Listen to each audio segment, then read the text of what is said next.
আলহামদুলিল্লাহ পুরো বছর বসে থাকি মসজিদে। এই যে আমরা যে মাহফিলে আসলাম, এই মাহফিলের দাম কত জানেন? এই মাহফিলের দাম যদি এলাকাবাসী বুঝতো, কোনো বালে সুস্থ পুরুষ বাসায় থাকতো না।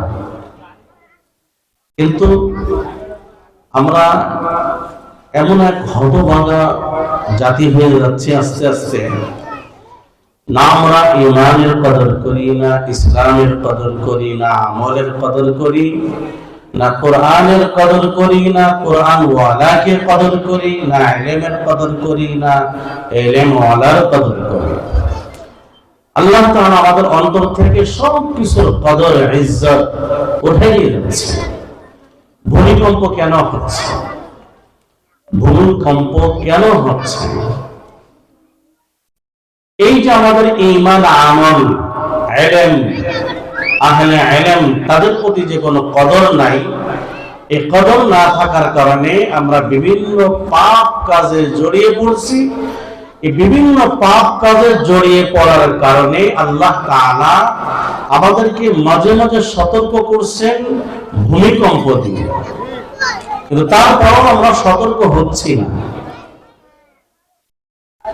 আমার মসজিদে যারা মুসল্লি তারা জানবেন যে ভূমিকম্প হওয়ার যে কারণ, কয়টি পাপের কারণে যেন ভূমিকম্প হয় আজকে শেষ করেছি। 15টি পাপের কারণে ভূমিকম্প হয়। এটা আল্লাহ রাসূলের কথা। আল্লামা তিরমিজি রাহমাতুল্লাহ আলাইহি, ইমাম তিরমিজি রাহমাতুল্লাহ আলাইহি তার তিরমিজির ভিতরে হাদিসটা বর্ণনা করেছেন, 2211 নম্বর হাদিস, যে 15টা কঠিন পাপের কারণে ভূমিকম্প হবে। বর্তমান আমাদের সমাজের নেক কাজের কোনো প্রতিযোগিতা নাই, যে চলো আগে মাহফিলে যাই, মাহফিলে যে কোরআন হাদিসের আলোচনা শুনি, চলো যাই, এই প্রতিযোগিতা নাই। খোদা না করুক যদি এখানে আজকে কোন গানের মজলিস যদি হতো, আমার তো মনে হয় মাগরিবের পরে হবে বা ইশার পরে হবে, আসরের পরে এখানে জায়গা দেওয়া যেত না, এত পরিমাণ মানুষ হতো। এখন মানুষ প্রতিযোগিতা করতেছে পাপ কাজে, নেক কাজে মানুষ প্রতিযোগিতা করে না। অথচ আল্লাহ তাআলা বলেন ফাস্তাবিকুল খায়রাত, তোমরা ভালো কাজে প্রতিযোগিতা করো, অগ্রগামী হও। না,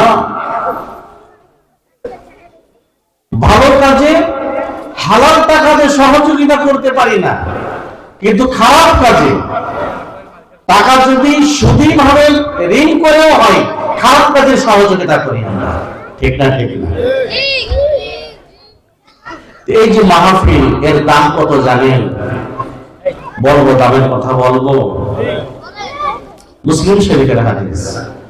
এই হাদিসটি দুইজন সাহাবী বর্ণনা করছেন আল্লাহ রাসূল থেকে, আবু হুরায়রা রাদিয়াল্লাহু তাআলা আনহু এবং হযরত আবু সাঈদ খুদরি রাদিয়াল্লাহু তাআলা আনহু। দুইজন এই হাদিসটা আল্লাহ রাসূল থেকে বর্ণনা করেছেন। আল্লাহ রাসূল বলেন, লা ইয়াকউদু কওমুন ইয়াযকুরুনাল্লাহা ইল্লা হাফাতুহুমুল মালায়েকা ওয়া গাশিয়াতুহুমুর রাহমা ওয়া নাযালাত আলাইহিমুস সাকিনাহ ওয়া যাকারাহুমুল্লাহু ফী মান ইনদাহ। হযরত আবু হুরায়রা রাদিয়াল্লাহু তাআলা আনহু বলেন, আল্লাহ রাসূল ইরশাদ করেন, দুনিয়ার বুকে কিছু মানুষ একত্রিত হয়ে যদি আল্লাহ তাআলার জিকির আজকার করে, আল্লাহর জিকির দ্বারা উদ্দেশ্য আল্লাহকে স্মরণ করা, স্মরণ দ্বারা উদ্দেশ্য অনেক কিছু আছে। নামাজের মাধ্যমে স্মরণ করা যায়, কোরআন তেলাওয়াতের মাধ্যমে স্মরণ করা যায়, আল্লাহ রাসূলের বাণী উম্মতের মাঝে পৌঁছায় দেওয়ার মাধ্যমে আল্লাহ তাআলাকে স্মরণ করিয়ে দেওয়া যায়। আল্লাহ রাসূল বলেন, লা ইয়াকউদু কওমুন ইয়াযকুরুনাল্লাহ। কিছু লোক যদি একত্রিত হয় আল্লাহ তাআলার স্মরণ করে, আল্লাহর জিকির আজকার করে, আমরা এখানে একত্রিত হয়েছি কাকে সন্তুষ্ট করার জন্য বলেন দেখি? কার স্মরণে বলেন দেখি? কার স্মরণে বলেন দেখি? কার রাজি খুশি করার জন্য বলেন দেখি? আমরা এখানে কোনো আউল বাউলের স্মরণের জন্য আসি নাই, কোন নেতার পূজা করার জন্য এখানে আসি নাই। যেই রব আমাদেরকে সৃষ্টি করেছেন ওই রবের কথা এবং ওই রবের সব থেকে মনোনীত ব্যক্তি মুহাম্মদুর রাসূলুল্লাহ সাল্লাল্লাহু আলাইহি ওয়াসাল্লামের কথা প্রচার করার জন্য আমরা এসেছি। আল্লাহ রাসূল বলেন, লা ইয়াকউদু কওমুন ইয়াযকুরুনাল্লাহ। ভাই দোস্ত বুজুর্গ মনোযোগ সহকারে শুনি। কিছু লোক একত্রিত হয়ে যদি আল্লাহর স্মরণ করে, কোরআন সুন্নাহর আলোচনা করে, কোরআন সুন্নাহর আলোচনা শুনে, ইল্লা হাফাতহুমুল মালায়েকা, আল্লাহ তাআলা বলেন, হে আমার বান্দারা, তুমি এমপি নও, মন্ত্রী নও, তুমি চেয়ারম্যান নও, মেম্বার নও, তুমি কোন ভিআইপি নও। ভিআইপিদের সাথে, এমপি মন্ত্রীদের সাথে যেরকম সিকিউরিটি গার্ড থাকে, আল্লাহ তাআলা বলেন, আমার বান্দারা যদি আমার সন্তুষ্টির উদ্দেশ্যে কোরআন সুন্নাহর আলোচনা শুনে, আমি দুনিয়ার সাধারণ কোন সিকিউরিটি গার্ড তাদের জন্য দেব না। আমি আল্লাহ তাআলা তাদের নিরাপত্তার জন্য ফেরেশতাদেরকে পাঠিয়ে দিই। আল্লাহ রাসূল বলেন, ইল্লা হাফাতুহুমুল মালায়েকা। বর্তমান ফেরেশতারা আমাদের এই মাহফিলটা চারিদিক থেকে বেষ্টন করে রেখেছে, বলেন সুবহানাল্লাহ। ওয়া গাশিয়াতুহুমুর রাহমা। আল্লাহ রাসূল আরো বলেন, আল্লাহর যে রহমত আছে, আল্লাহর দয়া আছে, আল্লাহর মায়া আছে, যারা মাহফিলে আসবে আল্লাহ তাআলার রহমত দিয়ে তাদেরকে বেষ্টন করে রাখা হয়। ওয়া নাযালাত আলাইহিমুস সাকিনা। তৃতীয় নম্বর, যারা এরকম ওয়াজ মাহফিলে আসে আল্লাহ তাআলা তাদের উপর এক প্রকার প্রশান্তি নাজিল করেন। সাকিনার বিভিন্ন তরজমা আছে, বিভিন্ন ব্যাখ্যা আছে।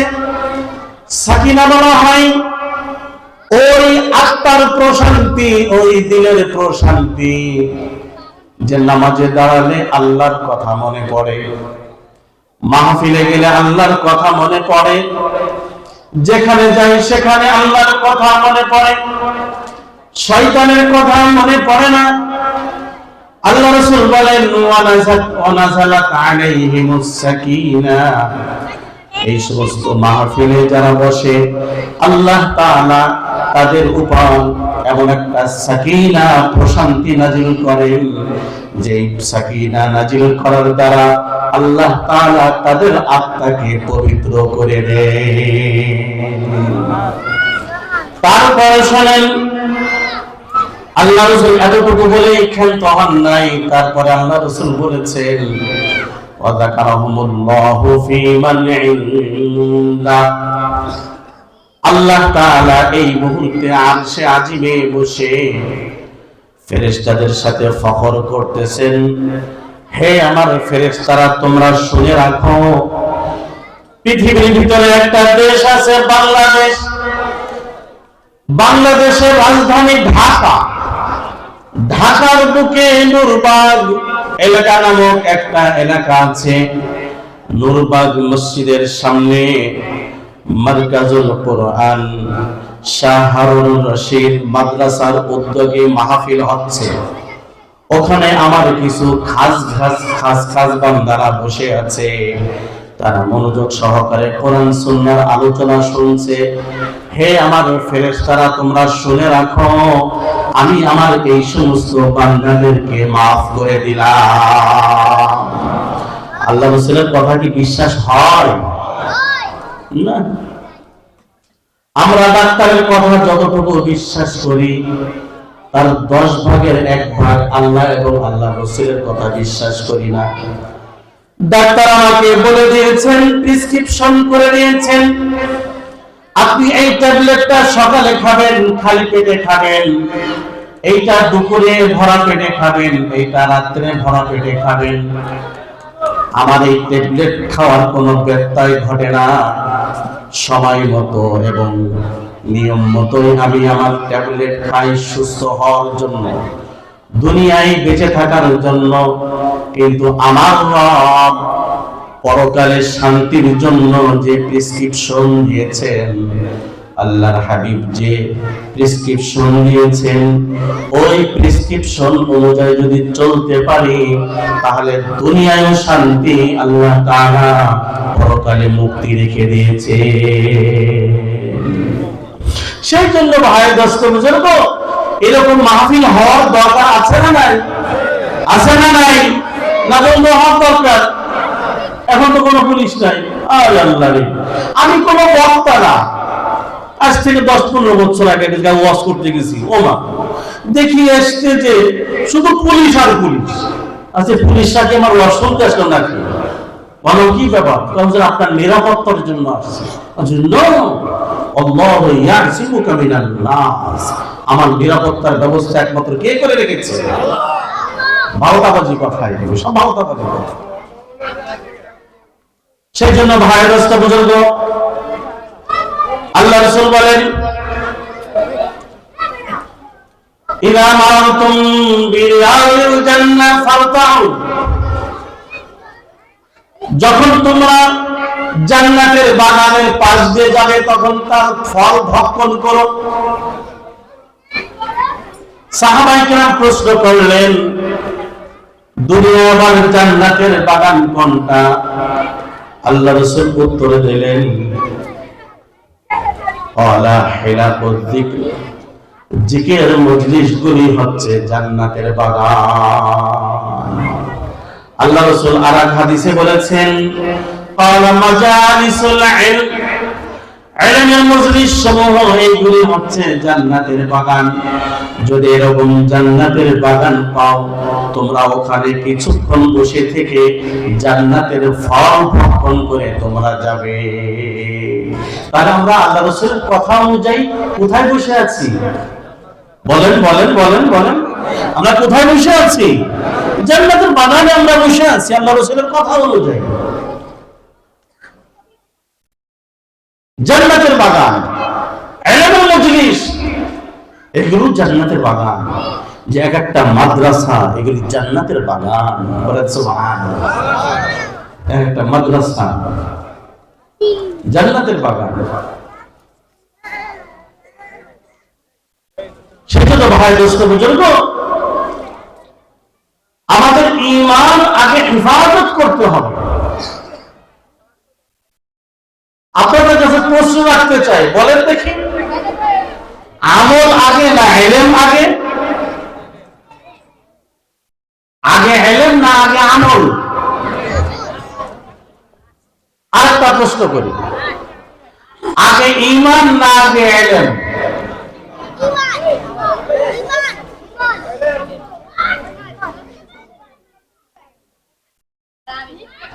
আল্লামা মুফতি আব্দুল মালিক সাহেবকে চেনেন? বর্তমান বাইতুল মুকাররমের খতিব সাহেব। ওনার কাছে প্রশ্ন করেছিল ওনার এক উস্তাদ, যে বলো দেখি, ঈমান আগে না ইলম আগে? উনি এত সুন্দর উত্তর দিয়েছেন, হুজুর দুইটাই গুরুত্বপূর্ণ, দুইটাই আগে। দুইটাই আবার আগে কেন? হুজুর দুইটাই গুরুত্বপূর্ণ, তবে ইলম না থাকলে ঈমান থাকবে না। ইলম না থাকলে ঈমান থাকবে না। ওযু ভঙ্গের যেরকম কারণ আছে, নামাজ ভঙ্গের যেরকম কারণ আছে, ঈমান ভঙ্গেরও ওরকম কারণ আছে। আমাদের সমাজে মাদ্রাসাগুলিতে শিক্ষা দেওয়া হয় ওযু ভঙ্গের কারণ 7টি, নামাজ ভঙ্গের কারণ 19টি, এগুলি শিক্ষা দেওয়া হয়। কিন্তু আমরা কয়জনে জানি ওযু ভঙ্গের কারণ, নামাজ ভঙ্গের কারণ? কিন্তু ওযু ভঙ্গ এবং নামাজ ভঙ্গ, এই দুইটা ভঙ্গ হওয়ার থেকে আরো মারাত্মক ব্যাপার হচ্ছে ঈমান ভঙ্গের কারণ আমরা জানি না। ঈমান ভঙ্গের কারণ জানি না, যে আমার ঈমান কিভাবে চলে যাচ্ছে, ঈমান ভঙ্গের কারণ জানি না। অথচ এই ইলমটা আমার আগে অর্জন করা দরকার ছিল। ঈমান ভঙ্গের কারণ 26টি, বলেন কয়টি? ঈমান ভঙ্গের কারণ কয়টি? 26টি। আমরা কয়জন জানি বলেন দেখি? কি কারণে ঈমান ভঙ্গ হয় আমরা জানি না। সেই জন্য ভাই, দোস্ত, বুজুর্গ, ইলম ছাড়া উপায় নাই। আপনি যতই মাদ্রাসার বিরোধিতা করেন, যতই আলেম ওলামার বিরোধিতা করেন, যতই হাফেজে কোরআনদের বিরোধিতা করেন, আপনার ইলম ছাড়া ঈমান বাঁচানো মুশকিল। আপনার ঈমান বাঁচাতে হলে আপনার ইলম অর্জন করতে হবে।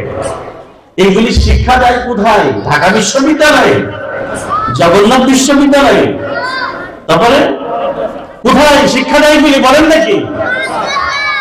মাদ্রাসায় শিক্ষা দেওয়া হয়। আমার কথাগুলি ভালো করে বুঝবেন। আমাদের সব থেকে মূল্যবান সম্পদের নাম কি বলেন দেখি? আমাদের সব থেকে মূল্যবান সম্পদের নাম কি বলেন দেখি? ঈমান হচ্ছে আমাদের সব থেকে মূল্যবান সম্পদ। এই ঈমান যদি না নিয়ে আমি যাই কবরে, তাহলে আমার বিন্দু পরিমাণ দাম নাই। ঈমান, আগে আমাকে ঈমান রক্ষা করতে হবে। ঈমান রক্ষা করবো কিভাবে? ঈমান কিভাবে রক্ষা করব? ঈমান রক্ষা করতে হলে আমাকে কি করতে হবে? ইলম অর্জন করতে হবে। আমি কোরআন শিখতে পারি নাই, আমি ইলম অর্জন করতে পারি নাই। আমার সন্তানদেরকে ইলম অর্জন করতে দিতে হবে, আমার সন্তানকে কোরআন শিক্ষা করতে দিতে হবে।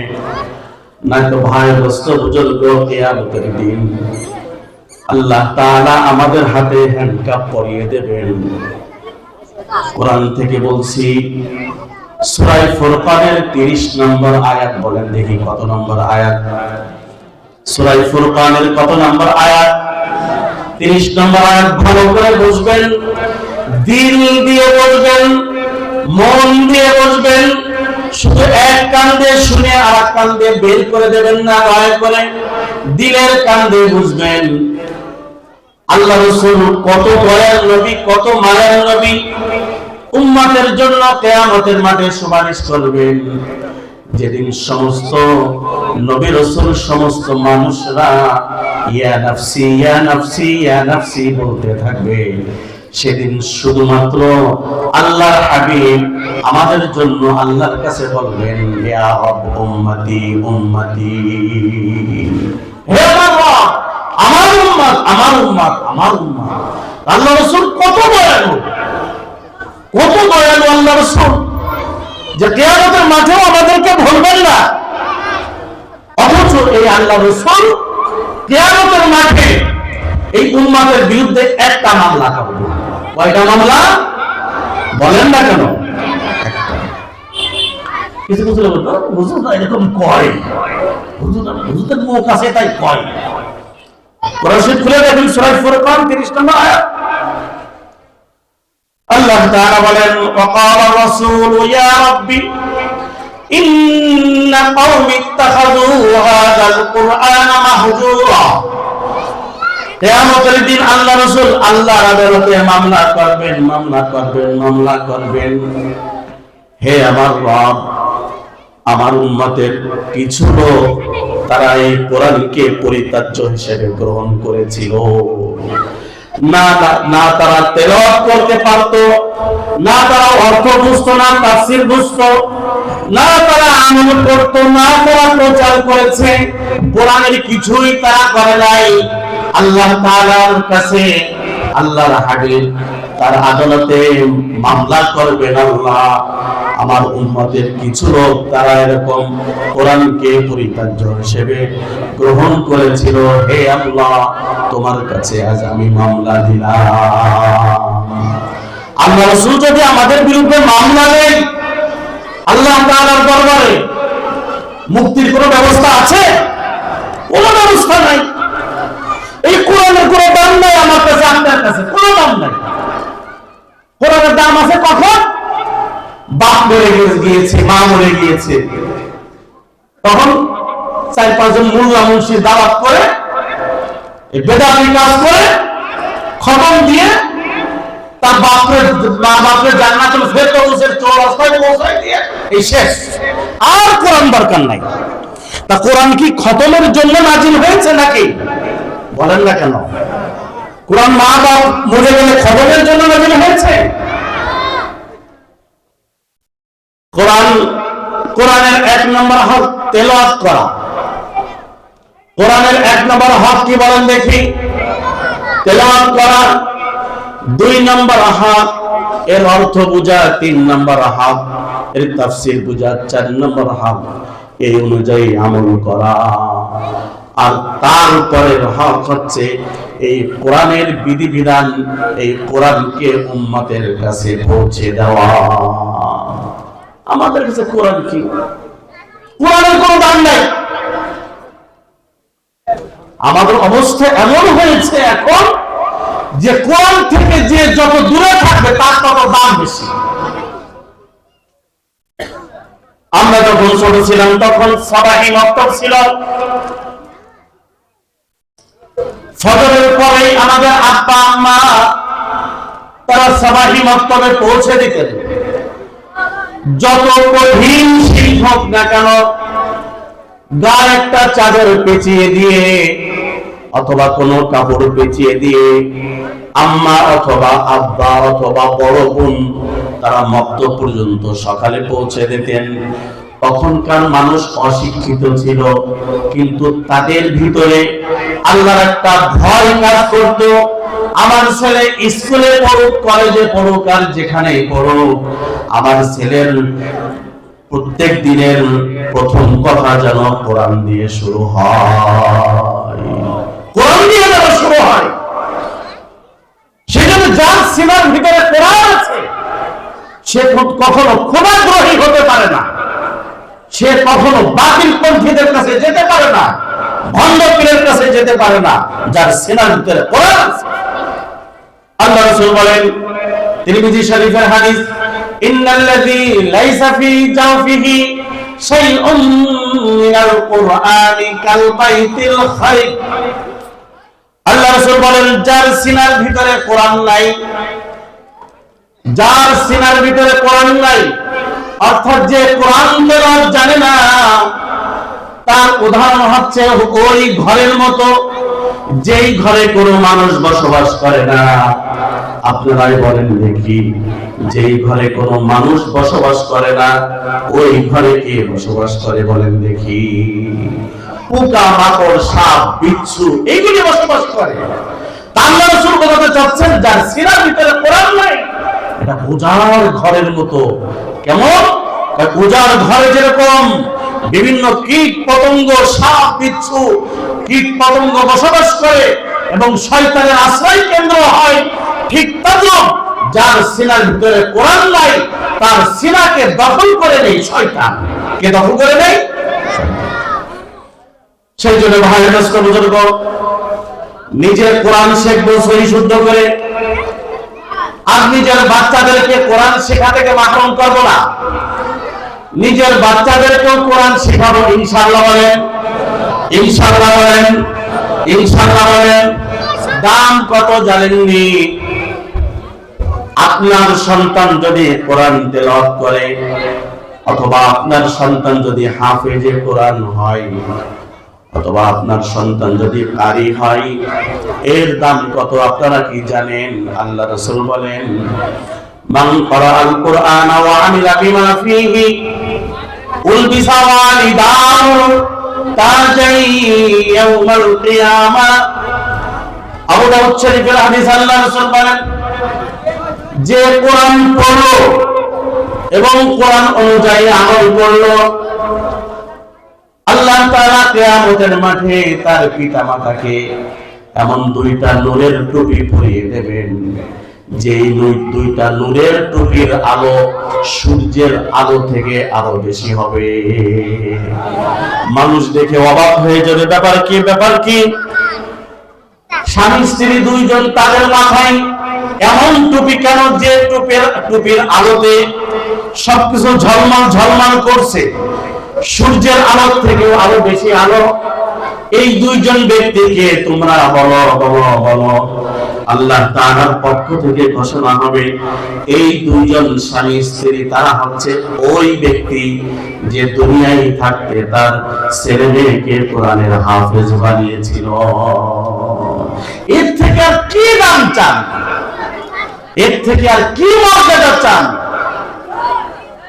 আল্লাহ রাসূল বলেন, ইকরাউ লিসাহিবিল কুরআনি ইকরা ওয়ারাত্তিল কামা কুনতা তুরাত্তিলু ফিদ দুনিয়া। আল্লাহ তাআলা কিয়ামতের দিন হাফেজে কোরআনদেরকে বলবেন, ইকরা, কোরআন তেলাওয়াত করতে থাকো, ইকরা ওয়ারাত্তিল, এবং একাত তারা উঠতে থাকো। দুনিয়ায় থাকতে তুমি যেরকম কোরআন তেলাওয়াত করতে, এরকম কোরআন তেলাওয়াত করো, আর জান্নাতের একাত তারায় উঠতে থাকো। তোমার কোরআন তেলাওয়াতের আয়াত যেখানে শেষ হবে, তোমার তালাও সেখানে শেষ হবে। এই কথাগুলি বিশ্বাস হয় নাকি? না গাঁজাখুরি কথা বলতেছে এরকম নাকি? আল্লাহ রাসূলের হাদিস সহিহ।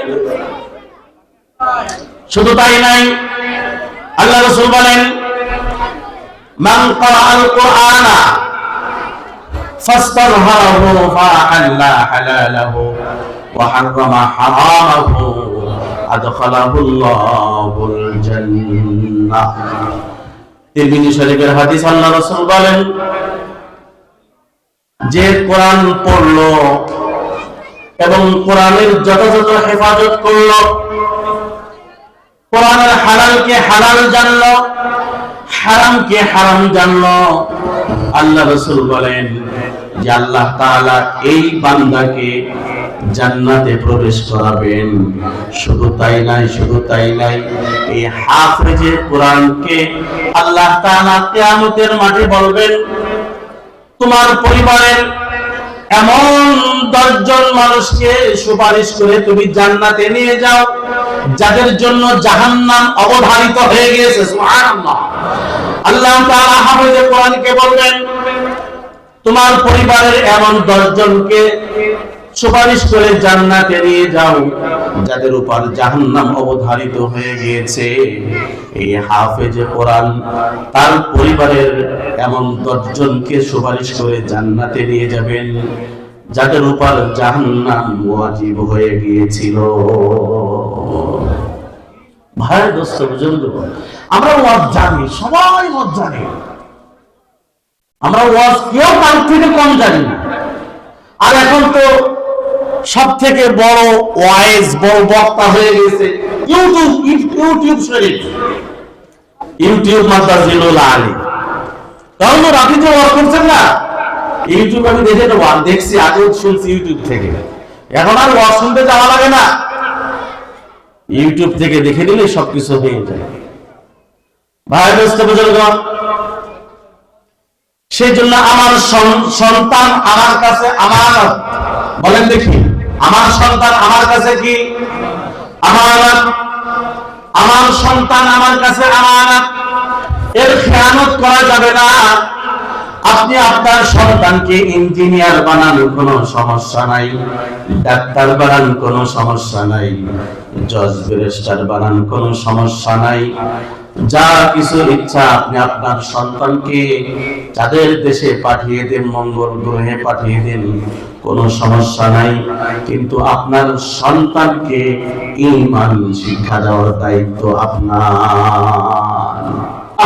আফসোস লাগে, বাপ মরে গেছে, আসছে তাড়াহুড়া করে আসছে, নামাজ তো জীবনে পড়ে নাই, হুচট খেয়েও কোনোদিন পশ্চিম দিকে পড়ে না, আর পেশাব করে পুকুরের মতো পানি টানি নেওয়া লাগে না, গোলক করা লাগে না। এমন সন্তান রেখে গিয়েছে, বচ্চার সন্তান, যে বাপ মরে গিয়েছে, আব্বা তো মরে গেছে, তা জানাজা পড়বো, তা কোন কোন দোয়া দিয়ে পড়তে হয় জানাজা মরে যাওয়ার পর? আহারে, এই বাপও কপাল পুরা, সন্তানও কপাল পুরা, ঠিক না? ঠিক না?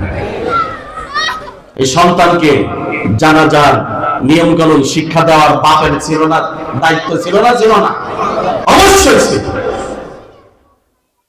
আমাদের সমাজে তো জানাজা একটা ফ্যাশন হয়ে গিয়েছে, ফ্যাশন। আমি কসম দিয়ে বলতে পারি। কেমন ফ্যাশন? আমাদের সমাজের অধিকাংশ মানুষ জানাজার দোয়া জানে না। দোয়া না জানলে আপনি কি করবেন? আপনি নামাজ পড়ে দিলে ওই লাশ চালায় জান্নাতে চলে যাবে নাকি? দোয়া করতে হবে না জন্য? কয়জন দোয়া জানে আমাদের সমাজে বলেন দেখি? সূরা ফাতিহাটা শুদ্ধ করে পড়তে পারে না। বিসমিল্লাহির রহমানির রহিম এটা পড়তে গেলে 14 জায়গায় ভুল করে। আর সূরা ফাতিহার কথা যদি বলি, সূরা ফাতিহাটা শোনান, আইয়ে মুতে শেষ করে দেবে, এত সাহস কি? আমি আপনি, আমি বাপ, আমার দায়িত্ব আছে না নাই? সন্তানকে কোরআন শিক্ষা দেওয়ার দায়িত্ব আছে না নাই? না নাই। এখন শুধু দুনিয়ার ধান্দা, যে আমার ছেলে যেন না খেয়ে না থাকে, যেন গরিব হয়ে না থাকে, আমার ছেলেকে বাড়ি করে দিতে হবে, গাড়ি করে দিতে হবে, ইসলাম ইস্টাবলিশ করে দিতে হবে, স্বাবলম্বী করে দিতে হবে। মা বাবার শুধু ওই ধান্দা, আখিরাতের কোনো ধান্দা নাই বর্তমানে, কোনো ধান্দা নাই। যে আমার ছেলে মরে গেলে তার কি হবে কবরে, তার পরকালে কি হবে, তার জন্য কি করে গেলাম, এরকম কোনো টেনশন নাই আমাদের কাছে। শুধু দুনিয়ার টেনশন, দুনিয়ার টেনশন, দুনিয়ার টেনশন। যে আমার ছেলে কি খাবে, কই থাকবে, কিভাবে চলবে, তাকে কিভাবে স্বাবলম্বী করা যায়, এই টেনশন, এই টেনশন। অথচ কবরে গেলে আমার ছেলে 3টা প্রশ্নের উত্তর দিতে পারবে কিনা, 4র্থ সম্পর্ক প্রশ্ন আছে, তার উত্তর দিতে পারবে কিনা, এটা প্রস্তুত করতেছি না। আমার ছেলে কোরআন পড়তে পারে কিনা, কালিমা তাইয়্যিবা জানে কিনা, ঈমানে মুজমাল জানে কিনা, ঈমানে মুফাসসাল জানে কিনা, কালিমা শাহাদাত জানে কিনা, কোনো খোঁজ খবর নাই। আমার একজন বলতেছে, আজীব লাগে, আমার আবার পেট পাতলা, সব বাইরে হয়েছে, কারণ ভূমিকম্প হলে কি দোয়া করতে হয়? আমি বললেন হরে কৃষ্ণ হরে রব বললেন, আর কি যা মনে আসে তাই বলেন। মুসলমানের বাচ্চা, ভূমিকম্প হলে কাকে ডাকতে হয়? ভূমিকম্প হলে কাকে ডাকতে হয়? কম্বল মুড়ি দিয়ে, কম্বল মুড়ি দিয়ে। আমাদের ঈমান কোথায়, আমাদের আমল কোথায়, আমাদের ইলম কোথায়? সব বরবাদ, সব বরবাদ। ইহা হাম সব মুসাফির হ্যায়, ওহি আখির ঠিকানা, कोई आगे रवाना है, कोई पीछे रवाना। আমাদের কবরের কোনো টেনশনই নাই। আমার পাশের বাড়ির লোক মারা যাচ্ছে, আমার কোনো টেনশন নাই। লোকটা মারা গেল, কতক্ষণ লোকের সাথে কথা বললাম, কত সুন্দর কথা, হাস্যাস চেহারা, হাস্যোজ্জ্বল বদনে কথা বললাম। গতকালকে লোকটা আজকে মারা গেল, আমার ভিতরে সেই অনুভূতি নাই যে আমারও কালকে কবরে চলে যাওয়া লাগবে, এই অনুভূতিটুকু নাই। একটা পশুর ভিতরে যে অনুভূতি আছে, আমার ভিতরে সেই অনুভূতি নাই। একটা পশুকে যদি আর একটা পশুর সামনে পেটানো হয়, তখন ওই পশুটা ভয়ে রশি ছিঁড়ে দৌড় মারে, মনে হয় আমাকেও পিটানো হবে, আমার পাশের বাসার লোক মারা যাচ্ছে, আমার বাপ মারা যাচ্ছে, আমার মা মারা যাচ্ছে, আমার ভাই মারা যাচ্ছে, আমার দাদা দাদি মারা যাচ্ছে, আমার একটু অনুভূতি যাচ্ছে না যে আমারও তো মরতে হবে, তাহলে তো কবরের প্রস্তুতি নেওয়া দরকার। এই অনুভূতি যাচ্ছে না আমার ভিতরে। কি হলো আমাদের, কি হলো? জান্নাত জাহান্নাম সত্য না মিথ্যা বলেন দেখি? জান্নাত জাহান্নাম সত্য না মিথ্যা বলেন দেখি? সবাই বলেন দেখি, জান্নাত জাহান্নাম সত্য না মিথ্যা? কবরে যে শাস্তি হবে, বেঈমানের যে শাস্তি হবে, এইটা কি আমাদের প্রত্যেকের বিশ্বাস হয়? কবরে যে নেককার ব্যক্তির জন্য কবরে যে জান্নাত হয়ে যায়, এই আকীদা, এই বিশ্বাস কি আমাদের আছে বলেন নাকি? সেই জন্য ভাই দোস্ত বুজুর্গ, আল্লাহ তাআলা আমাদেরকে দুইটা রাস্তা বলে দিয়েছেন, সুম্মা হাদাইনাহুম নাজদাইন। আমি রব তোমাদেরকে দুইটা পথ বলে দিলাম, একটা হচ্ছে ডান দিকের পথ, আর একটা হচ্ছে বাম দিকের পথ। ডান দিকের পথ আমার পথ, আর বাম দিকের পথ হচ্ছে শয়তানের পথ।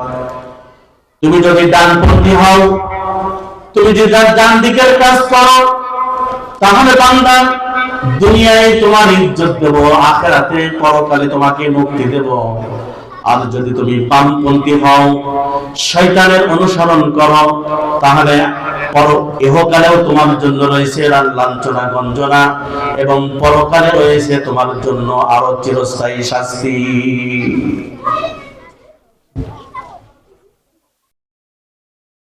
সেই জন্য ভাই দোস্ত বুজুর্গ, আমি যে আয়াতে কারিমা পাঠ করেছি, আল্লাহ তাআলা সূরা আরাফের 179 নম্বর আয়াতের ভিতর বলেন, ওয়ালাকাদ যারা'না লিজাহান্নাম কাসীরাম মিনাল জিন্নি ওয়াল ইনস। আমি অনেক জিন এবং ইনসানকে সৃষ্টি করেছি আমি জাহান্নামের জন্য। এবার বলেন দেখি, অনেক জিন, অনেক ইনসান, অনেক মানব, অনেক দানবকে আমি জাহান্নামের জন্য সৃষ্টি করেছি। তারা কারা? তারা কারা? ভালো করে বুঝবেন। সমস্ত মানুষ জাহান্নামে যাবে না, সমস্ত জিন জাহান্নামে যাবে না। কারা যাবে আল্লাহ তাআলা বলে দিয়েছেন, লাহুম কুলুবুল লা ইয়াফকাহুনা বিহা।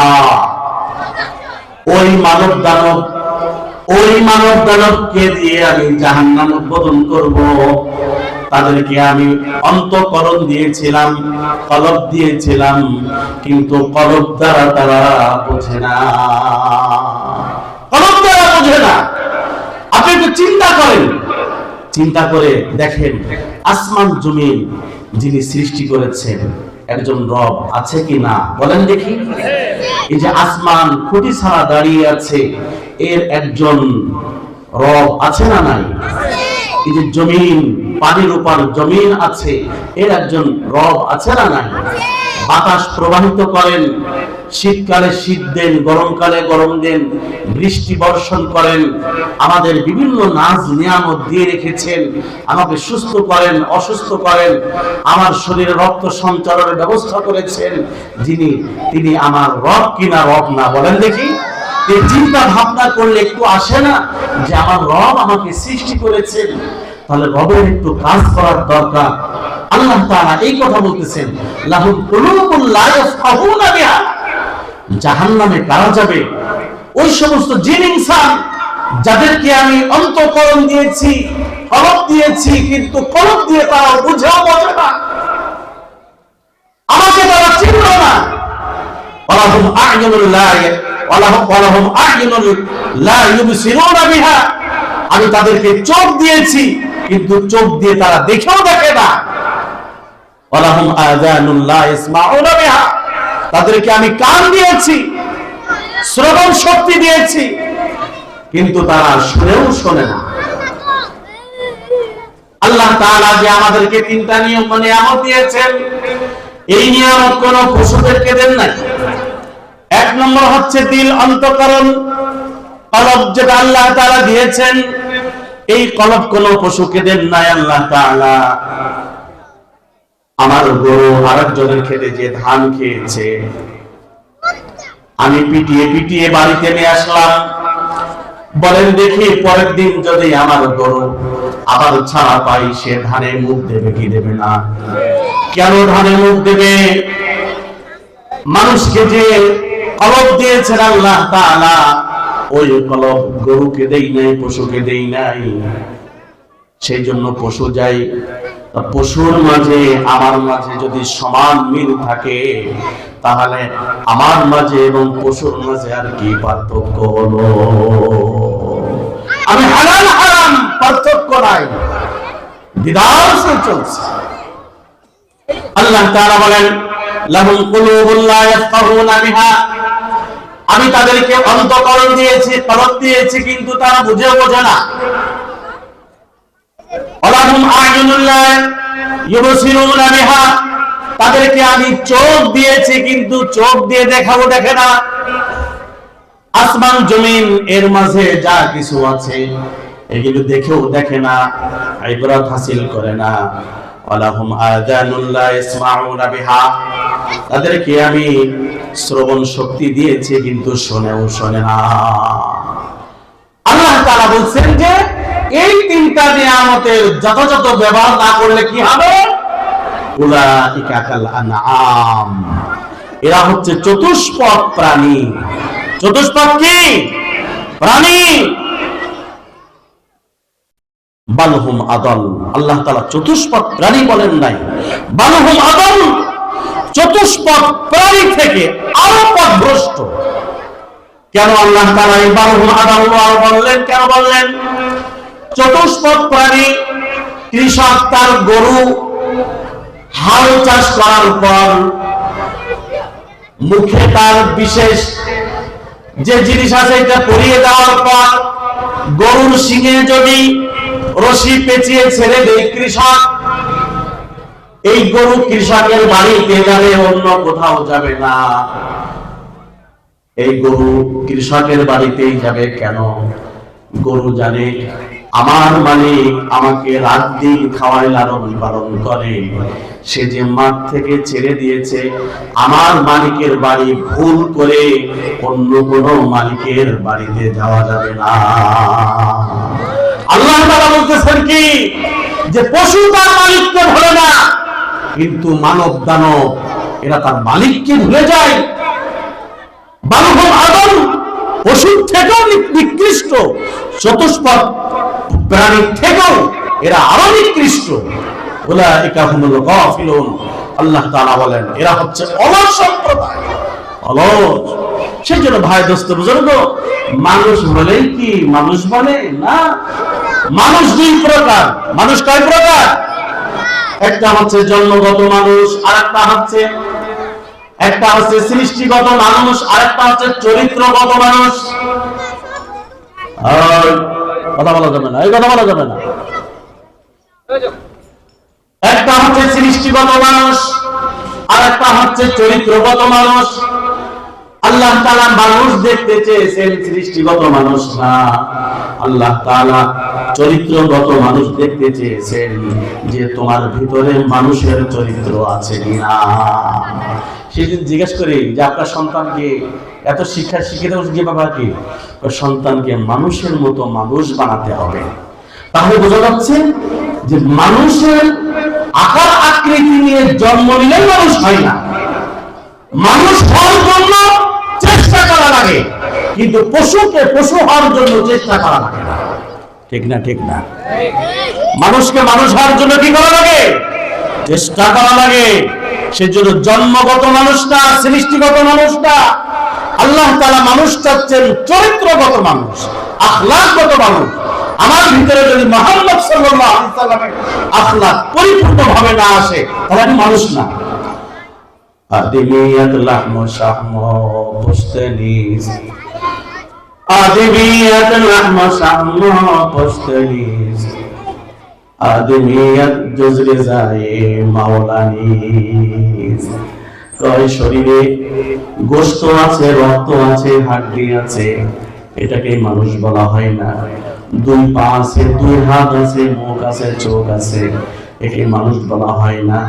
মানুষ তো তাকেই বলা হয় যার প্রতি আল্লাহ তাআলা সন্তুষ্ট হয়ে গিয়েছেন এবং সে তার রবকে সন্তুষ্ট করতে পেরেছে, তাকেই মানুষ বলা হয়। মানুষ না, হাত পা আছে, চলাচল করতে পারি, কথা বলতে পারি, খেতে পারি, তারপরে বাচ্চা ফোটাতে পারি, এগুলো মানুষ না। মানুষ বলা হয় যে তার রবকে সন্তুষ্ট করেছে, তাকেই মানুষ বলা হয়। আমি আমার রবকে কতটুকু সন্তুষ্ট করতে পেরেছি, এই কোরআন যে অবতীর্ণ হয়েছে, এই কোরআন আল্লাহ রাসূল সাল্লাল্লাহু আলাইহি সাল্লামের উপরে, এই কোরআনকে আমি পড়তে পারি, প্রত্যেক দিন কি 1-2 পৃষ্ঠা পড়ি। আমার বাসায় কি তেলাওয়াত হয় ফজরের পরে? আমার বাসায় কি মাগরিবের পরে তেলাওয়াত হয়? আমার বাসায় কি এশার পরে তেলাওয়াত হয়? হয় তেলাওয়াত না। এই কোরআন ছেড়ে দেওয়ার কারণে আজ আমাদের লাঞ্ছনা গঞ্জন শুরু হয়ে গিয়েছে। ও এক জামানা মে মুআজ্জাজ थे হামিলে কুরআন হোকর, ও এক জামানা মে মুআজ্জাজ थे হামিলে কুরআন হোকর, तुम जलीलो खार है तारीकी कुरआन होकर। সাহাবায়ে কেরাম তারা সম্মানিত ছিল কোরআনকে আঁকড়ে ধরে রাখার কারণে। তাবিঈনরা সম্মানিত ছিলেন কোরআনকে আঁকড়ে ধরার কারণে। তাবিঈন, আইম্মায়ে মুজতাহিদিন, সালফে সালেহিন, গাউস, কুতুব, আবদাল, উলামায়ে মুতাকাদ্দিমিন, উলামায়ে মুতাআখিরিন, তারা যে সম্মানিত ছিলেন কোরআনকে আঁকড়ে ধরার কারণে। আজ আমরা বিভিন্ন জায়গায় মার খাচ্ছি, লাঞ্ছনা গঞ্জনার বোঝা বয়ে বেড়াচ্ছি, শুধুমাত্র এই কোরআনকে ছেড়ে দেওয়ার কারণে। শুধুমাত্র কোরআনকে ছেড়ে দেওয়ার কারণে। সেই জন্য অনুরোধ, মা বাবাকে কোরআন শিক্ষা না দিয়ে ভুল করেছেন, এই ভুল আমি করব না, এই ভুল আমি করব না। আমার মা বাবা আমাকে কোরআন শিক্ষা না দিয়ে যে ভুল করেছে, ইলমে দ্বীন শিক্ষা না দিয়ে যে ভুল করেছে, এই ভুল আমি আর করব না ইনশাআল্লাহ। বলেন ইনশাআল্লাহ। আমার সন্তানদেরকে কোরআন শিক্ষা দেব তো ইনশাআল্লাহ, দেব তো ইনশাআল্লাহ। আমার সন্তান যেন আমার জানাজা নামাজ পড়াতে পারে, এর থেকে আনন্দের আর কি আছে যে আমার সন্তান আমার জানাজা পড়াবে। আলহামদুলিল্লাহ, আমাদের পরিবারে মোট মাওলানা মুফতি 25 জন। আমার আব্বা আম্মা মারা গিয়েছেন, ওই হুজুর ভাড়া করা লাগে না। আলহামদুলিল্লাহ, এগুলো ভাড়া করা লাগে না। আমাদের বাড়ি মাহফিল হয়, আমরা সবাই বক্তা, সবাই ওয়াজ করি, বক্তা আলাদা লাগে না। তা আপনার ছেলে আপনার জানাজা পড়াবে, আপনার মেয়ে আপনার জন্য কোরআন তেলাওয়াত করবে, নফল নামাজ পড়ে দোয়া করবে, এর থেকে আর কি আছে? সেই জন্য নেককার সন্তান লিখে যায়। ভাই দোস্ত বুজুর্গ, আমার সন্তান যদি বেতমিজ হয়, বদমাইশ হয়, ইয়াবাখোর হয়, গাঁজাখোর হয়, বেনামাজি হয়, মদখোর হয়, জিনাখোর হয়, ধাপ্পাবাজ হয়, এই যে গুনাহ করবে, এর গুনার একটা অংশ আমার কবরে আমার কাছে পৌঁছবে। দেবে ভালো মতো শান্তি, ভালো মতো চলবে। বলো কি রে, কি সন্তান রেখে আইছো? ফেরাউন মার্কা সন্তান নে, ভালো মতো নে। এবার নমরুদ মার্কা সন্তান রেখে এসেছিস, নে এবার ভালো মতো। আল্লাহ তাআলা কোরআনুল কারীমের ভিতরে বলেন, আল্লাহ তাআলা বলেন, وقال الذين كفروا ربنا أرنا الذين أضلانا من الجن والإنس نجعلهما تحت أقدامنا ليكونا من الأسفلين। কিয়ামতের দিন আমার সন্তান বলবে যে আল্লাহ, আমার এই মা বাপ আমাকে দ্বীন শিক্ষা দেই নাই, কোরআন শিক্ষা দেই নাই, দুনিয়ার সব শিক্ষা দিয়েছে, কোরআন সুন্নাহর শিক্ষা দেই নাই, ধর্ম শিক্ষা দেই নাই। তাই আমি নষ্ট হয়ে গিয়েছিলাম দুনিয়ায় থাকতে। আল্লাহ, আজকে আমাকে তুমি জাহান্নামে দিচ্ছ, আমার মা বাপকে পায়ের নিচে এনে দাও, আমি পায়ের নিচে পুষ্ট করে আমি জাহান্নামে যাব। কি মনে করেন আমার সন্তান, আমার ছেলে, আমার মেয়ে কিয়ামতের দিন আমাকে পায়ের নিচে পুষ্ট করবে যে আমার মা বাপ আমাকে দ্বীন শিক্ষা দেয় নাই, কোরআন শিক্ষা দেয় নাই, সুন্নাহ শিক্ষা দেয় নাই, হালাল হারাম শিক্ষা দেয় নাই, দুনিয়ার সব কিছু শিক্ষা দিয়েছে, কিন্তু আমার রবকে চিনাই নাই, আমার রাসূলকে চিনাই নাই, আর সব কিছু চেনা দিয়েছে। কি মনে করেন এত জান্নাতে যাওয়া এত সহজ? জান্নাতে যাওয়া এত সহজ? মরে গেলাম, 4 দিনের দিন কিছু লোক খাওয়াই দিলাম, 40 দিন কিছু লোক খাওয়াই দিলাম, প্রতি বছরে ডাল ভাত খাওয়াই দিলাম, আর চাল চালায় জান্নাতে চলে যাবো, তাই বলে বলছেন? অত সহজ না। সন্তানকে মানুষের মতো মানুষ করতে হবে, না তো এই সন্তান আমার জন্য আমার জাহান্নামে যাওয়ার কারণ হবে। কিন্তু সন্তানকে সুসন্তানে পরিণত করবো তো ইনশাআল্লাহ, নেককার সন্তান বানাবো তো ইনশাআল্লাহ। জিজ্ঞেস করি যে কি খবর, তো সন্তানদেরকে মানুষের মতো মানুষ বানাইছে, কিরকম 5 ওয়াক্ত নামাজ পড়ে? তা তো পড়ে না। আরে তো অমানুষ, যে 5 ওয়াক্ত নামাজ পড়ে না সে মানুষ না অমানুষ? বলে দেখি, একটা অমানুষ বানাই বলতেছেন যে আমার সন্তানকে আমি মানুষের মতো মানুষ বানাই। হালাল হারামের পার্থক্য নাই, নামাজ নাই, কালাম নাই, মানুষ বানিয়েছে। কিসের মানুষ বানাইছেন আপনি? দুনিয়ার পেট ভরার জন্য আপনি আপনার সন্তানকে মানুষ বানাইছেন, কিন্তু আখিরাতের জন্য কি করলেন? আপনার আখিরাত তো আপনি বরবাদ দিয়ে দেবেন, পুরো বরবাদ হয়ে গেল আপনার আখিরাত। সেই জন্য ভাই দোস্ত বুঝুন, নেককার সন্তান রেখে যাবো দুনিয়ায় ইনশাআল্লাহ। বলেন না ইনশাআল্লাহ?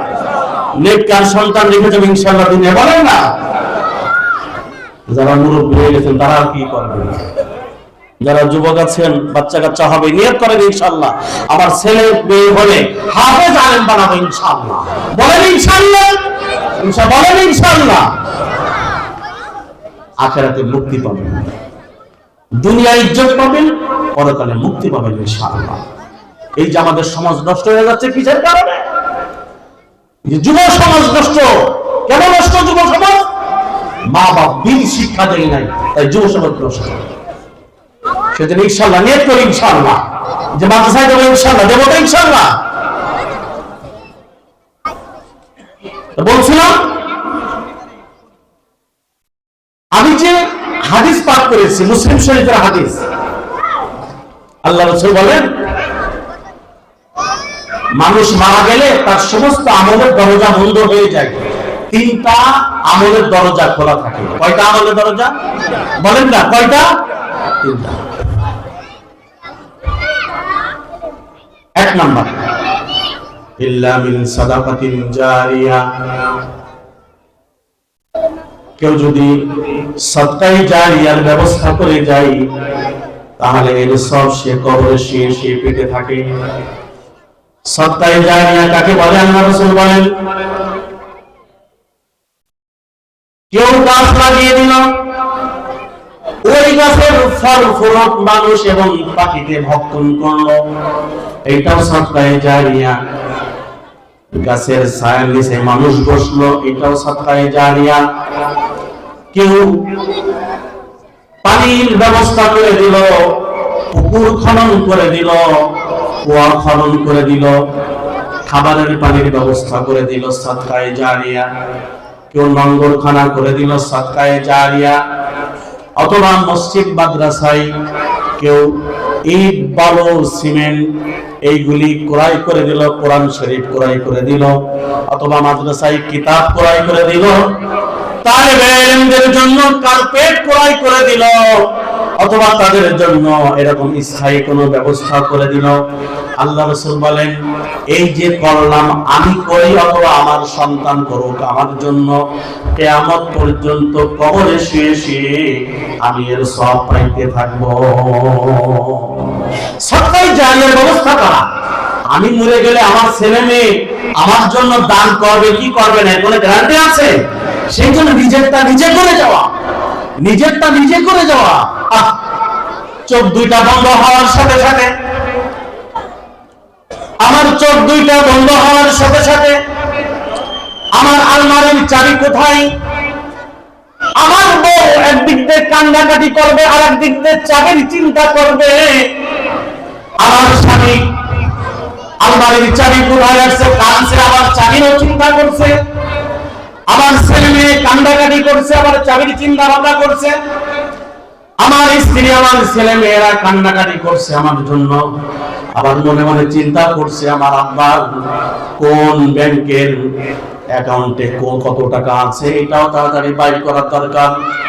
আমি মরে যাওয়ার সাথে সাথে আমি যে বিল্ডিং এ থাকি, আমার স্ত্রী আমার কত আদরের স্ত্রী, 50-60 বছর একই বালিশে ঘুমাইলাম, একই সাথে ঘুমাইলাম 50-60 বছর, কিন্তু আমি মারা যাওয়ার সাথে সাথে বলবে কি যে তোমার আব্বার লাশটা বাইরে রাখো, ঘরের ভিতরে রাখলে ভয় লাগে, আর সব ভাগাভাগি হয়ে যাবে। আমার স্ত্রী কাঁদবে আমার জন্য 1 সপ্তাহ, আমার ছেলে মেয়ে আমার জন্য কাঁদবে 5 দিন, আমার আব্বা আম্মা আমার জন্য কাঁদবে 1 মাস, আমার আত্মীয় স্বজন আমার জন্য কয়েকদিন কেঁদে আমার কথা ভুলে যাবে, আর আমাকে স্মরণ করবে না। কিন্তু আমি যদি আমার রবের কাজ করে যাই, রবের খেদমত যদি করে যাই, রবের গোলামি যদি করে যাই, আমার রব জান্নাতে যাওয়া পর্যন্ত আমার কথা স্মরণ রাখবে। রবকে সন্তুষ্ট করা খুব সহজ, কিন্তু স্ত্রীকে সন্তুষ্ট করা সহজ না। বলেন দেখি, আল্লাহকে সন্তুষ্ট করা সহজ না মানুষকে সন্তুষ্ট করা সহজ? কাকে সন্তুষ্ট করা? আল্লাহকে সন্তুষ্ট করা সহজ। আপনি আপনার স্ত্রীকে সারা জীবন সবকিছু দিয়ে যাবেন, আপনার শরীরের 10 ভাগ রক্ত দেবেন, আপনার কিডনি দিয়ে দেবেন, আরো কিছু যা আছে সব দিয়ে দেবেন, তারপরে আপনার একটু ত্রুটি হয়েছে, বলবে কি তোমার সংসারে এসে জ্বলে পুড়ে মরে গেলাম, বান্দি দাসীর মতো খাটতে খাটতে শেষ হয়ে গেলাম, জীবনও আমি একটু সুখ পাইলাম না। কিন্তু রবকে সন্তুষ্ট করা সহজ। সেই জন্য ভাই দোস্ত বুজুর্গ, নিজে মারা যাওয়ার আগে সৎকায়ে জারিয়ার ব্যবস্থা করে দেওয়া। সৎকায়ে জারিয়া 2 নম্বর, আও ইলমিন ইউনতাফাউ বিহি, এমন ইলম রেখে গিয়েছে যে ইলম দ্বারা উপকৃত হচ্ছে মানুষ। আমি এমন জ্ঞান রেখে গেলাম, আমি সুদি কারবার করছি, আমার কাছে সুদের কারবার শিখছে আরো 5 জন, তার কাছ থেকে আরো 10 জন, তার কাছ থেকে আরো 20 জন, তার কাছ থেকে আরো 50 জন। কবরে গেলে কি শান্তি, সুখ শান্তি না এইটা? বলেন, সুখ শান্তি না এইটা? এটা আছে এমন ইলম। সেই জন্য এমন ইলম রেখে যেতে হবে যে ইলম দ্বারা মানুষ উপকৃত হয়। আমি একজনকে কোরআন শিখালাম, সে 10 জনকে শিখালো, সে 20 জনকে শিখালো, তারপরে সে 50 জনকে শিখালো। এইটা হচ্ছে ইলমের খিদমত, এটা সাদকায়ে জারিয়া। আমি কিয়ামত পর্যন্ত কবরের শেষে এর সব পেয়ে থাকবো। বলেন সুবহানাল্লাহ। 3 নম্বর, আও ওয়ালাদুন সালিহুন ইয়াদউহু লা, নেককার সন্তান রেখে যাওয়া, যে নেককার সন্তান দোয়া করবে পিতামাতার জন্য। নেককার সন্তান বোঝেন, চেনেন? নেককার সন্তান কাকে বলে? নেককার সন্তান বলা হয় যে 5 ওয়াক্ত নামাজ পড়ার পাশাপাশি কোনো গুনাহ কাজ করে না, আল্লাহর বিধিবিধান মেনে চলে, কোনো গুনাহ কাজে জড়িত হয় না, কোরআন সুন্নাহ অনুযায়ী যে জীবন পরিচালনা করে, তাকে নেককার সন্তান বলা হয়। আল্লাহ রাসূল বলেন, এই নেককার সন্তান যখন মুনাজাত ধরে তার পিতামাতার জন্য দোয়া করে, আল্লাহ রব্বিরহামহুমা কামা রাব্বায়ানি সগীরা, আল্লাহ আমার পিতামাতা ছোট থাকতে আমাকে যেরকম লালন পালন করেছে, আমার পিতামাতাকে তুমি কবরে ওরকম আদর মায়া দিয়ে লালন পালন করো। আল্লাহ রাসূল বলেন, নেককার সন্তান পিতামাতার জন্য দোয়া করার সাথে সাথেই দোয়া কবুল হয়ে যায়। এমন সন্তান রেখে গেলাম, ও দাঁড়ায় সারা পেশাবি করে না, কুত্তার মতো পেশাব করে, ও বসার সময় নাই, সুদ ঘুষ মদ জুয়া যা কিছু আছে, চাঁদাবাজি নেতাগিরি যা আছে সব করছে। একে নেক সন্তান বলা হয় না। নেক সন্তান বলা হয় যে আল্লাহ এবং আল্লাহ রাসূলের আনুগত্য যে করে তাকে বলা হয় নেককার সন্তান বলা হয়। সে যে নেককার সন্তান রেখে যাওয়া, এটাও পরকালের মুক্তির একটা ব্যবস্থা। এই যে মাদ্রাসাগুলিতে নেককার সন্তান জন্ম দেওয়া হয় না, বদকার সন্তান বলেন দেখি, নেককার সন্তান। আজ পিতামাতা বৃদ্ধাশ্রমে আছে, খোদার কসম দিয়ে বলতে পারি বৃদ্ধাশ্রমে যত মানুষ আছে একজনও কোন হাফেজ, কোন আলেম, কোন মুফতির বাবা মা নাই। বলেন ঠিক না ঠিক না? সব জায়গায় শিক্ষিত মানুষের পিতামাতা বৃদ্ধাশ্রমে ভর্তি হয়ে গেছে। খুঁজে দেখেন, একজন আলেমের মা বাপ পাবেন না, একজন হাফেজে কোরআনের মা বাপ পাবেন না, একজন মুফতির মা বাপ পাবেন না, একজন আলেমের মা বাপ পাবেন না যে বৃদ্ধাশ্রমে আছে। বৃদ্ধাশ্রমে কারা থাকে? যারা সন্তানকে পিতামাতার যে হক আছে এই হক বুঝাই নাই, দিন শিখাই নাই, ধর্ম শিখাই নাই, ওই সমস্ত পিতামাতাই বৃদ্ধাশ্রমে আছে। সেই জন্য নেককার সন্তান তৈরি করতে হবে। ভাই দোস্ত বুজুর্গ, করবো তো ইনশাআল্লাহ, নেককার সন্তান তৈরি করবো তো ইনশাআল্লাহ। আল্লাহ তাআলা কবুল ও মঞ্জুর করুক। সে বলে আমিন। 5 ওয়াক্ত নামাজ পড়বো তো ইনশাআল্লাহ, সবাই পড়বো ইনশাআল্লাহ। এই ভূমিকম্প হচ্ছে, এই যে আমাদের বিল্ডিং যে এখনো ভাঙতেছে না, কারণ কি? কারণ কি জানেন? কারণ কি? রড খুব মজবুত, খুব শক্ত রড, ইঞ্জিনিয়ার খুব ভালো ছিল, পাইলিং খুব ভালো হয়েছে। না না না না ভাই দোস্ত বুঝলো, আপনার আশেপাশে যে মাদ্রাসাগুলি আছে, হেফজখানার ছাত্ররা রাত 3:30টার সময় উঠে ওযু ইস্তিনজা করে তাহাজ্জুদের নামাজ 2 রাকাত পড়ে কোরআন তেলাওয়াত করতে বসে। আল্লাহ তাআলা ফেরেশতাদেরকে বলে, ফেরেশতারা এই যে নাবালক বাচ্চারা যে কোরআন তেলাওয়াত করতেছে রাত্র জেগে, এদের ইজ্জতের খাতিরে আমি তাদেরকে ভূমিকম্প থেকে হেফাজত করলাম। এই সমস্ত মাদ্রাসা জিব্বা রাখার দরকার আছে না নাই? কিছু কিছু লোক আছে এত চুলকানি, মরে মরে মাদ্রাসা, এত মাদ্রাসার দরকার কি? কিন্তু মরে মরে যে স্কুল আছে এর কথা বলে। মরে মরে মাদ্রাসা, এত মাদ্রাসার দরকার কি? তার মানে তার চুলকানি হচ্ছে বেশি মাদ্রাসা হলেই তো আমি 2 নম্বরই করতে পারবো না। ঠিক না ঠিক না? আমি চুরি করতে পারবো না, আমি জেনারেল বিচার করতে পারবো না, আমি গাঁজা খাইতে পারবো না, আমি মদ খাইতে পারবো না। দিনে এলেম শিক্ষা যারা করবে তারা তো ভালো হয়ে যাবে, এলাকা ভালো হয়ে যাবে, এলাকা পবিত্র হয়ে যাবে। সেই জন্য এদের এত চুলকানি, এত মাদ্রাসার দরকার। অথচ মাদ্রাসা বেশি হলে লাভটা ক্ষতি। কি লাভ বলেন দেখি? মাদ্রাসা যত বেশি হবে নাস্তিক বক্তার তত কম হবে। ঠিক না ঠিক না? মাদ্রাসা যত বেশি হবে তত এলাকার ভিতরে আল্লাহ তাআলার রহমত বর্ষণ হতে থাকবে। ঠিক না ঠিক না? সেই জন্য মাদ্রাসার পক্ষে না বিপক্ষে? মাদ্রাসার পক্ষে না বিপক্ষে? মরে মরে না, আমি চাই ঘরে ঘরে ফিলাতে ফিলাতে মাদ্রাসা হোক। ঠিক না ঠিক না? আল্লাহ তাআলা এই দ্বীনি প্রতিষ্ঠানের উছিলায়, ছোট ছোট নাবালেগদের উছিলায়, তারা তাহাজ্জুদের সময় কোরআন তেলাওয়াতের উছিলায় আল্লাহ তাআলা আমাদেরকে তাদের মাধ্যমে, তাদের রহমতের মাধ্যমে আল্লাহ তাআলা আমাদেরকে রিজিক দান করছেন, আমাদেরকে আল্লাহ তাআলা জীবিত রেখেছেন। ঠিক না ঠিক না? আল্লাহ তাআলা আমাদের সন্তানদেরকে নেককার বানাই দিন।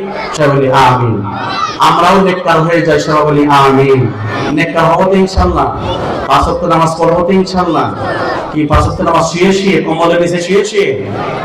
তাই জামাতের সাথে পড়বো ইনশাআল্লাহ। পড়বো তো ইনশাআল্লাহ।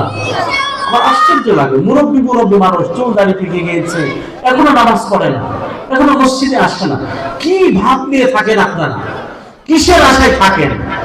ছেলে মেয়েদেরকে বলে রাখছে, আমি মরে গেলে 4 দিনের দিন মিলাদ পড়াই দিস, মুছিয়ে নি, চেল চালায় জান্নাতে চলে যাবো। আবার 40 দিনে করিস, চেল চালায় জান্নাতে চলে যাবো। এগুলো তো বেদাত, কোনো দাম দিয়ে কোনো দাম নাই, কোনো লাভ নাই এগুলি করে। সদকায়ে জারিয়া, নেককার সন্তান রেখে যান, নিজের জন্য সদকায়ে জারিয়ার ব্যবস্থা করে যান, নিজে নেক কাজ করে যান, 5 ওয়াক্ত নামাজ পড়েন, হালাল খান, হারাম থেকে বেঁচে থাকেন, চোখের হেফাজত করেন, জবানের হেফাজত করেন, কলবের হেফাজত করেন, সবকিছু গুনাহ থেকে বেঁচে থাকেন, ইনশাআল্লাহ সবথেকে বড় মুত্তাকি হয়ে যাবেন ইনশাআল্লাহ। আল্লাহ রাসূল আবু হুরায়রাকে বলছে, আবু হুরায়রা তুমি কি সবথেকে বড় আবেদ হতে চাও? হ্যাঁ, ইত্তাকিল মাহারিম তাকুন আ'বুদান নাস, তুমি হারাম থেকে বেঁচে থাকো তাহলে তুমি সবথেকে বড় বুজুর্গ হয়ে যাবে। আল্লাহ তাআলা আমাদেরকে হারাম থেকে বেঁচে থাকার তৌফিক দান করুন, সবাই বলে আমিন। আখির দাওয়ানা আলহামদুলিল্লাহি রাব্বিল আলামিন। আসসালামু আলাইকুম ওয়া রাহমাতুল্লাহি ওয়া বারাকাতুহু। আমাদের এরপরে কিন্তু ভালো ভালো বক্তা আছে এসার পরে, আমি তো নরমাল, বুঝে আসছে না, ভালো ভালো বক্তা আছে, বিশেষ করে আমাদের যে প্রধান বক্তা খুব মজার বয়ান, আমি ওনার বয়ান শুনি, খুব মজার বয়ান। উনি এক ইউনিয়নের চেয়ারম্যান, কিন্তু কত যে সব চেয়ারম্যান ওনার বয়ান শুনেন, আগে আগে এসার পরে আগে আগে এসে বসেন জায়গা ধরে, ইনশাআল্লাহ আসবেন তো এসার পরে ইনশাআল্লাহ। আসসালামু আলাইকুম ওয়া রাহমাতুল্লাহ। শাসকটা আমাদের দেখা